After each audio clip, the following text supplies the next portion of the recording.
Muchas gracias a todos y a todas por estar aquí. Es un verdadero honor. Muchas gracias al Círculo de Mérida, muchas gracias a Podemos Extremadura, muchas gracias a los militantes, a todas esas personas anónimas que hacen que actos como este sean posibles, a los diputados y diputadas de los parlamentos más difíciles, el Parlamento de la Familia, el Parlamento del Bar, el Parlamento del puesto de trabajo, donde es más difícil y donde se obtienen menos reconocimientos y, por supuesto, ningún salario defendiendo las ideas de Podemos. Y no es una afirmación retórica, eso tiene que ver con nuestras posibilidades de contribuir a que el nuestro sea un país mejor.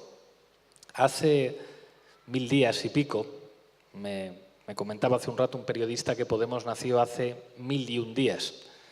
Y probablemente el acto que tuvimos aquí pues fue como hace 1000 días y un par de semanas. En aquel acto recuerdo que Julio Anguita dio una lección de lo que es un revolucionario cuando entendía perfectamente el concepto de transversalidad, cuando decía que hoy en día los derechos humanos representan el programa político de las mayorías sociales, cuando desde su frente cívico habían entendido perfectamente lo que significaba construir mayorías, cuando decía que se sentía orgulloso de que muchos policías, muchos guardias civiles le dijeran: mire, yo a lo mejor con algunas de sus ideas no estoy de acuerdo, pero lo que está diciendo usted es completamente justo.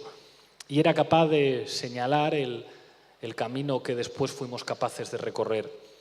En aquel momento nosotros dijimos algo que estaban diciendo los movimientos sociales, el sí se puede, que se ha convertido en un lema asociado a los movimientos sociales y asociado también a lo que significó Podemos en aquel momento.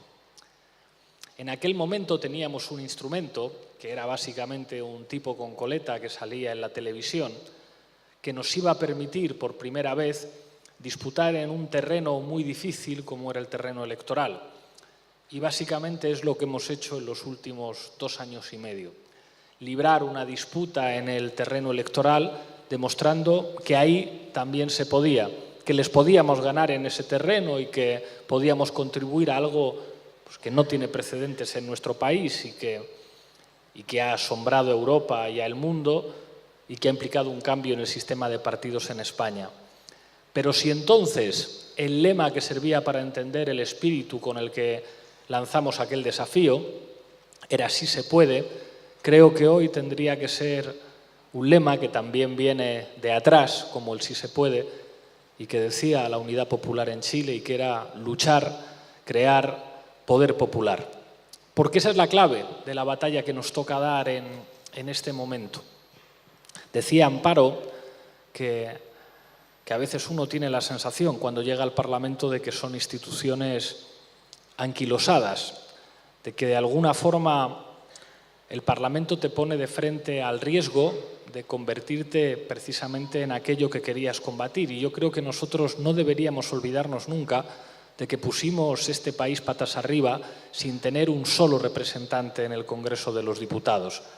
Y que probablemente si somos capaces de estar a la altura de los desafíos que nos tocan, no es tanto por la brillantez o por el esfuerzo en nuestra actividad parlamentaria, que es importante y que es necesario, sino por la necesidad de crear un movimiento popular. Y lo voy a concretar para que esto no sea una afirmación para la galería. Creo que fue ayer cuando en el Parlamento logramos presentar una iniciativa, todos los grupos políticos, menos el Partido Popular y Ciudadanos, a favor de defender las pensiones. Y lo hicimos con los representantes de los sindicatos. Y está muy bien, hicimos una cosa que está muy bien y nos hicimos una foto que está muy bien. Ahora bien, ¿os creéis vosotros que porque presentáramos esa iniciativa, aun teniendo mayoría en el Parlamento y porque nos hiciéramos esa foto, en este país las pensiones van a estar protegidas? No. Entre otras cosas porque van a entregar el gobierno al Partido Popular y el gobierno del Partido Popular va a tener capacidad de veto. Cuando algunos empiecen a dar golpes de pecho en el Parlamento, yo les voy a tener que recordar que ellos entregaron el gobierno al Partido Popular y que no se den golpes de pecho en el Parlamento.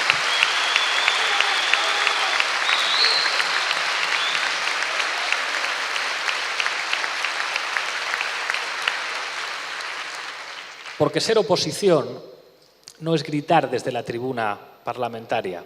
Ser oposición es construir los medios necesarios para que las cosas cambien cuando el gobierno está siendo injusto. Y continúo con el ejemplo.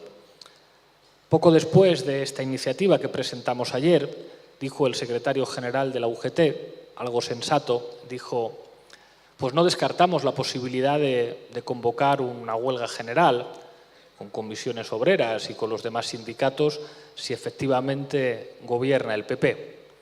Eso sí es importante, eso es muy importante. Y si finalmente las organizaciones de la clase trabajadora en nuestro país convocan una huelga general, el desafío que yo asumo como secretario general de un partido que no quiere ser un partido, sino un instrumento del movimiento popular, es que en la primera huelga general que se haga en España, en la que salga al campo el jugador morado, se note la diferencia. Que Podemos esté preparado para que esa huelga general sea distinta.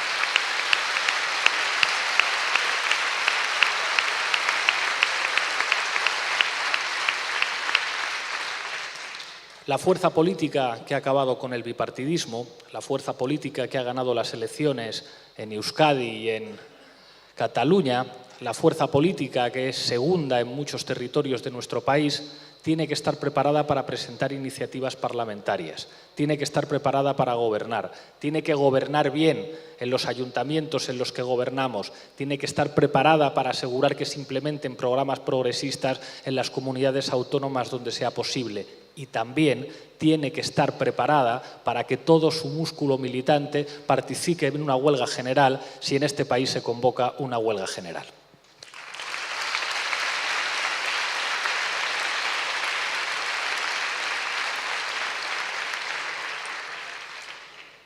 Y eso es básicamente porque en nuestro país se va a producir en los próximos días un movimiento que va a condicionar la transición que estamos viviendo.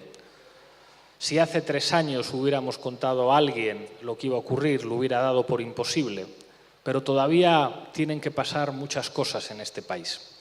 Para empezar, lo que va a ocurrir es que el Partido Socialista va a entregar el gobierno al Partido Popular y no es un acontecimiento político menor. El golpe que tuvieron que dar entre el señor Cebrián, el señor Felipe González y la señora Susana Díaz no es una cuestión menor, supone el fin del bloqueo, porque el bloqueo político que se ha producido en este país después de las elecciones de diciembre del año pasado tiene que ver con un problema de decisión. El Partido Socialista tenía que tomar una decisión y esa decisión consistía básicamente en elegir un aliado. Tenían que elegir si el aliado era el Partido Popular o si el aliado era Podemos y después Unidos Podemos. Y desde el principio se configuraron 2 bandos. Uno de los bandos decía claramente: estamos más cerca del Partido Popular que de Podemos, hay que llegar a un acuerdo con el Partido Popular. Felipe González le contó esto a todo aquel que quisiera escucharles desde el principio. Pero el otro bando no es que quisiera llegar a un acuerdo con nosotros, es que básicamente quería despertar de una pesadilla. Querían despertar de la pesadilla de que el sistema político en España había cambiado y que ya no iba a haber nunca más 2 partidos. Y básicamente lo que fue actuar como si nosotros no existiéramos. Nos llegaron a plantear: mira, que somos la segunda fuerza política, que tiene casi los mismos votos que la tercera. Hemos llegado a un acuerdo con la 4ª fuerza política, que es el filial naranja del Partido Popular, y que si vosotros os abstenéis, como si fuerais un actor político subalterno en este país, como si no pintarais nada, como si fuerais un partidito pequeño, y nos plantea esto y nosotros decimos: ¿sabes qué? No te lo voy a decir yo, no te voy a contestar yo, te va a contestar la militancia de Podemos. Y la militancia de Podemos contestó.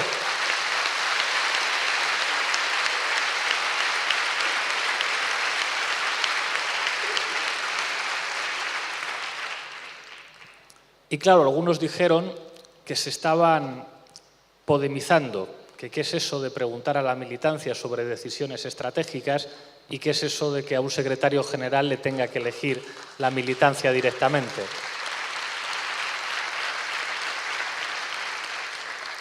Ahora están en el proceso contrario y nos llaman fariseos y Caifás. Pareciera que habla el representante de la conferencia episcopal y no el representante de un partido que lleva en sus siglas la palabra socialista y la palabra obrero. Por cierto, ese señor que está al frente del Partido Socialista ahora es más mayor que mi padre, pero según me han contado empezó a militar en el año 81. Mi padre empezó a militar cuando a los socialistas y a los demócratas les metían en la cárcel, no cuando repartían cargos de gobierno.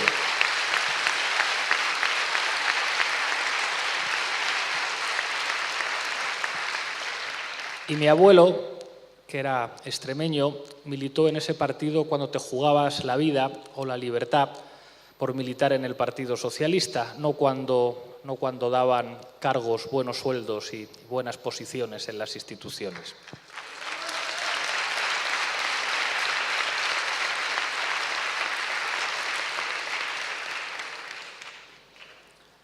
La pregunta fundamental es ¿qué nos toca a nosotros hacer ahora? Cuando yo decía que la decisión que va a tomar el Partido Socialista de entregar al Gobierno al Partido Popular deja abierto el espacio de la oposición, no estoy diciendo que el espacio de la oposición sea algo que se resuma en la actividad parlamentaria. Nosotros vamos a trabajar duro en el Parlamento, como siempre, vamos a tratar de ser los mejores, de ser los que más se esfuerzan, de ser los más solventes, de ser los que presentan las mejores iniciativas, pero seríamos enormemente torpes, habríamos perdido nuestra capacidad de análisis si pensamos que la oposición al Partido Popular se va a construir en el Parlamento. Si pensáramos que ser líder de la oposición es ponerte de pie en tu escaño y polemizar con el presidente del Gobierno o darle duro desde la tribuna, lo haré, no tengáis ninguna duda, pero lo fundamental para ganarnos el derecho a ser la oposición es contribuir a que en este país se construya un movimiento popular, porque las instituciones no están hechas para cambiar las cosas. Las instituciones están hechas para poner dificultades a quien quiere cambiar las cosas, incluso en aquellos lugares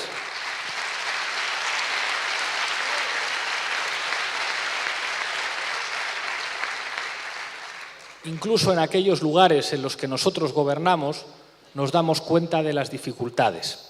Incluso si nosotros aspiramos a ser gobierno de España dentro de 2, de 3 o de 4 años, necesitaremos un movimiento popular que nos acompañe.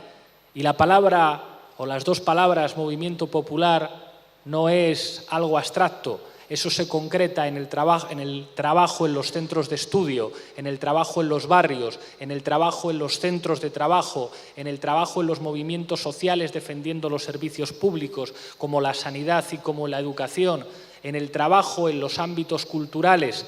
Construir la oposición en este país, construir la posibilidad de que haya un gobierno distinto, no tiene que ver solo con el trabajo en los parlamentos, tiene que ver con el trabajo cavando trincheras o construyendo la cotidianidad de lo político en todos esos ámbitos en los que realmente está la disputa del poder y donde está la socialización de la gente. Nosotros no podemos ser un partido más, no podemos ser una estructura de cargos públicos en manos de liberados y en manos de cargos públicos. Y es un riesgo que tenemos porque hemos crecido muy rápido, porque hemos conseguido tener en 2 años y medio más cargos públicos de los que nunca tuvo ninguna organización de la izquierda alternativa en este país. Por eso la tarea histórica de este momento es darle el protagonismo a la militancia y a los movimientos populares. Por eso, si hay una huelga general en este país, tenemos que tener una máquina de combate para demostrar que somos la oposición, porque podemos ayudar a las organizaciones de la clase trabajadora a convocar esa huelga.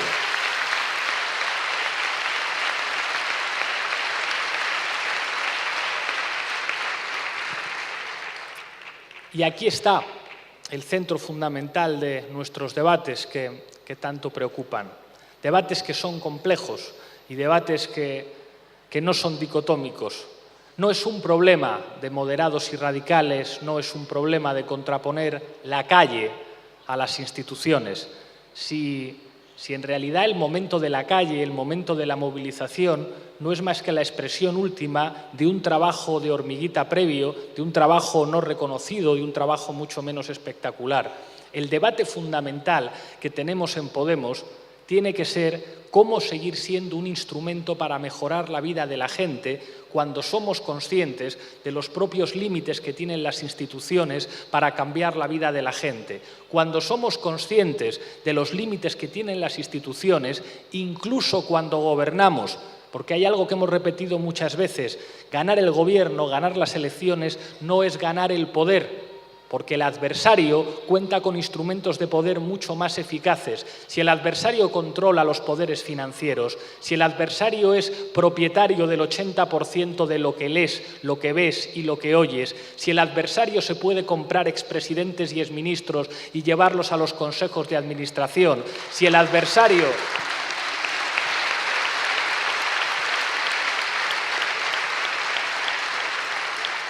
controla todo eso, nosotros tenemos que estar organizados en todas partes.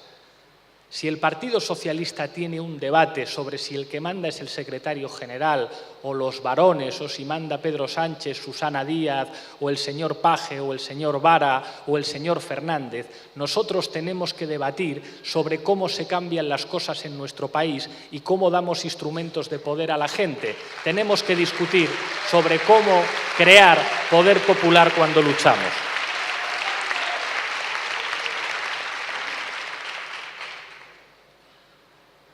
Decía un editorial del País, que está muy preocupado por nosotros, que somos irrelevantes. Que es como, hombre, pues para ser irrelevantes están ustedes bastante obsesionados con nosotros en los últimos años. Para ser irrelevantes hemos conseguido cambiar el mapa político de este país. Gobernamos en las principales ciudades españolas, pero somos irrelevantes. Hemos hecho que algunos en el Partido Socialista se tengan que quitar la careta y entregar el gobierno al Partido Popular. Para ser irrelevantes no está mal.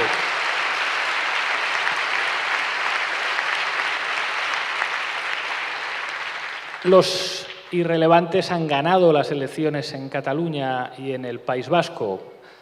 Yo creo que algunos, como dicen los psicoanalistas, han proyectado sus propios miedos de dejar de ser el intelectual colectivo, de dejar de ser el periódico que mejor servía para entender España, y que se ven en la situación de competir con La Razón, con el ABC y con El Mundo en su defensa del Partido Popular.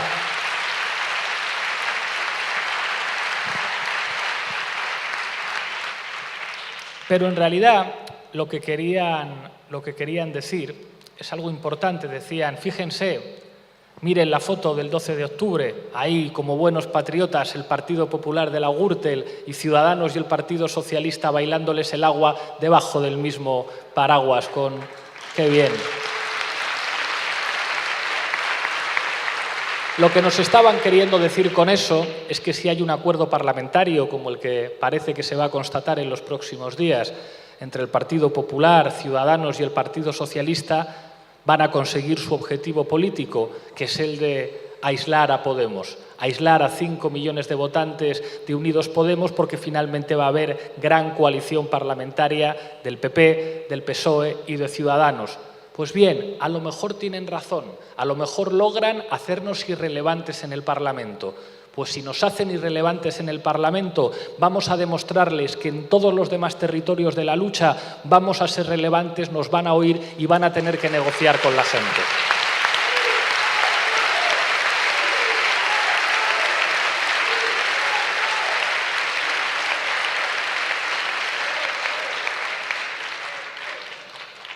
Y para eso es absolutamente fundamental que nosotros sonemos distinto. Yo creo que hubo una cosa preciosa cuando Podemos empezó a entrar en las instituciones, y es que hasta por la pinta se notaba que éramos otra gente, y que por primera vez entraba a los parlamentos gente que se parece a la gente con la que te cruzas cuando vas al supermercado, o cuando vas caminando por la calle o cuando vas al trabajo. Y eso no lo podemos perder. Yo creo que no lo podemos perder ni en la pinta. A mí me encanta que el contraste de los muñequitos encorbatados, y no tengo ningún problema con los trajes y con las corbatas. Mi madre, que está por ahí, que es abogada, me decía: yo a los pleitos voy de punta en blanco porque mis clientes, que son trabajadores, tienen derecho a que su abogado vista mejor que el abogado de la patronal. No es un problema de eso.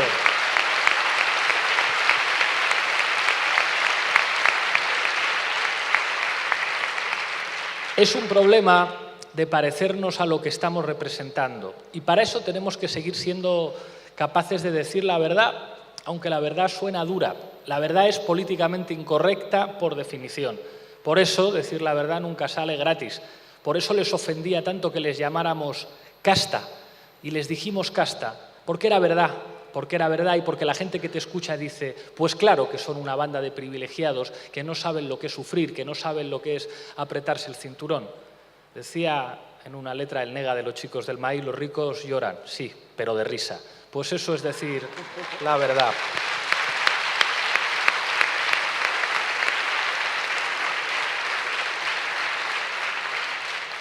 Y les dijimos la verdad en sede parlamentaria. Le dijimos: señor Sánchez, cuídese de la naranja mecánica. Aquello no era políticamente correcto, pero era la puñetera verdad. Le dijimos: cuídese del señor González, cuídese del pasado repugnante de esa gente. Y nos dijeron: hay que ver, estáis cortando los puentes, porque recordar la historia de este país es cortar los puentes. Nosotros vamos a decir la verdad para que no se repita nunca más.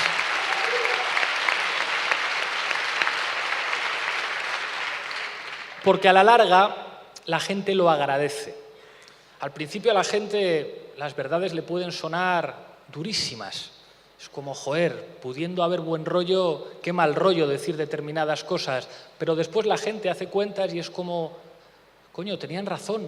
Dijeron: cuídese de los de naranja, que son los de azul disfrazados, y era verdad. Cuídese de Felipe González, y Felipe González fue el que le cortó la cabeza. Pues bien, yo creo que aunque suene feo, aunque suene mal, aunque los medios nos ataquen por ello, nosotros tenemos que decir siempre la verdad. Nosotros dijimos una cosa que muchos medios no se atrevieron a decir: qué vergüenza que despidieran a Fernando Berlín, qué vergüenza que despidieran a Nacho Escolar de la cadena SER, y se lo dijimos a la cara. Y fue empezar a decirlo nosotros, y lo empezaron a decir otros también. Cuando el otro día el señor Borrell le dijo a Pepa Bueno a la cara: oiga, no se confunda usted, que son ustedes los que cambian secretarios generales en mi partido.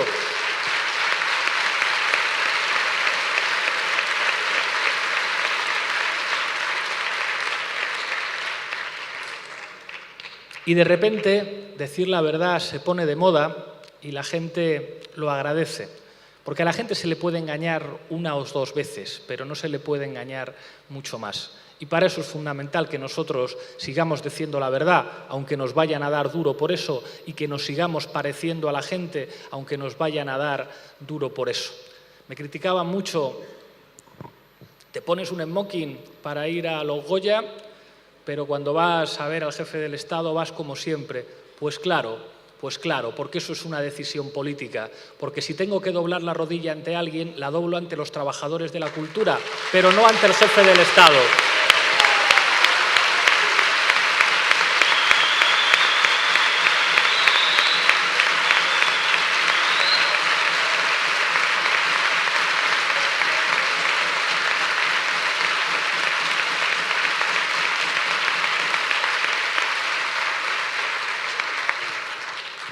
Y en realidad, ese es el mayor ejercicio de transversalidad. Ser transversal es parecerte a la mayor parte de la gente de tu país. Cuando nosotros decíamos ser transversales es parecerse a la PA, alguien podía decir: pero si a la PA les acusaban de radicales, si la PA hacían escraches y les daban durísimo por hacer escraches, incluso se llevaban algún palo o incluso se llevaban alguna condena penal. Claro, pero los de la PA habían demostrado una cosa muy importante. Para desahuciar a una familia no le preguntan si ha votado al PSOE, al PP, a Ciudadanos o a Podemos. Le desahucian exactamente igual. Cuando tú eres capaz de convertir ese dolor y ese sufrimiento en política y en una alternativa mediante la dación en pago retroactiva, mediante la reivindicación de los derechos humanos que vale para toda esa gente, tú estás siendo transversal, porque ser transversal no es parecerte a los partidos viejos, ser transversal no es parecerte al resto de portavoces parlamentarios, ser transversal es parecerte a la gente de tu país, a la gente de tu pueblo y estar sufriendo con ellos cuando les hacen sufrir y construyendo mecanismos políticos que sirvan para poner remedio a ese sufrimiento. Eso es ser transversal.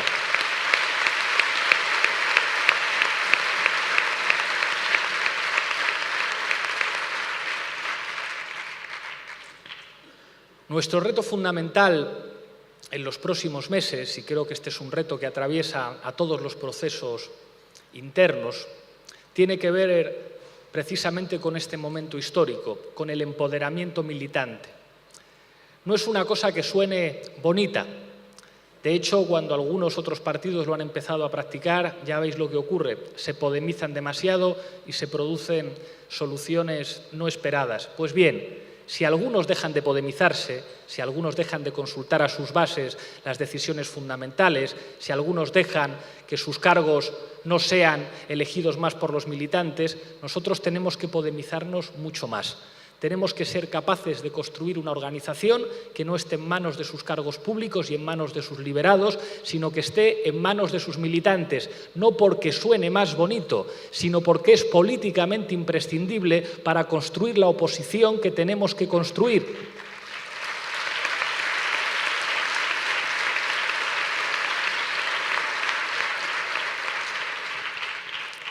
Y porque sin militantes es imposible transformar la realidad, incluso cuando gobiernas. Incluso cuando gobiernas necesitas militantes que te recuerden permanentemente de dónde vienes y que te recuerden permanentemente para quién estás trabajando. Había, esto lo cuento a veces, a propósito del marxismo. El marxismo aporta muchas cosas para estudiar la historia, para analizar la realidad, pero seguramente sus versiones más mecanicistas se equivocan al pensar que el propio desarrollo de la historia iba a producir sin más cambios positivos o cambios en una dirección progresista. Esto no es cierto. Mañana podemos estar peor que ayer y de hecho estamos viendo cómo muchos nietos o muchos hijos se pueden ver en condiciones peor que las de sus padres. Muchas familias que pudieron acceder a una vivienda o un trabajo estable ven como sus hijos y sus nietos no pueden acceder ni a un trabajo con un sueldo digno, ni a una vivienda, ni a la posibilidad de construir una familia. Eso nos pone de frente a una tarea titánica y dificilísima, que es la de cambiar la sociedad.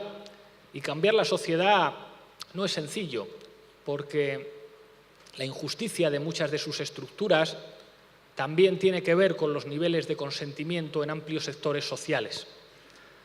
Que en nuestro país hubiera tanta gente que votara hace 40 años a los herederos de una dictadura, o que en nuestro país siga habiendo tantos millones de gente que votan al partido político más corrupto de Europa, nos debe hacer asumir que nosotros queremos cambiar la sociedad, que no nos conformamos con la sociedad que tenemos. Y para eso son absolutamente imprescindibles los militantes, los que al principio están solos, los que a veces en su familia o en su centro de trabajo o en su instituto o en su facultad o en la cola del paro se quedan solos diciendo esto es una vergüenza, cuando la mayoría de la gente está diciendo no, pero si es que toda la gente es gentuza.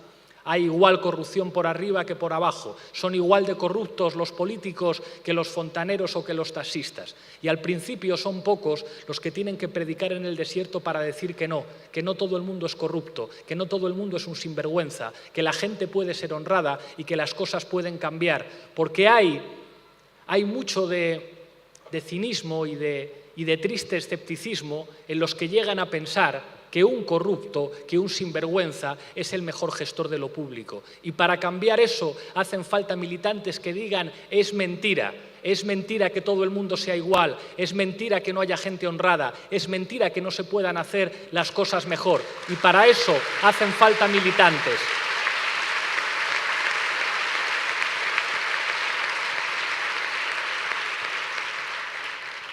Cambiar las cosas es una tarea titánica que requiere mucho esfuerzo y mucha soledad.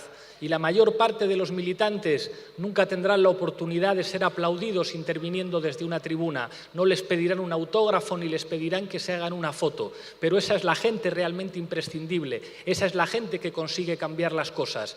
Hace 3 años dijimos sí se puede. Hoy quiero que digamos luchar, crear, poder popular. Muchas gracias.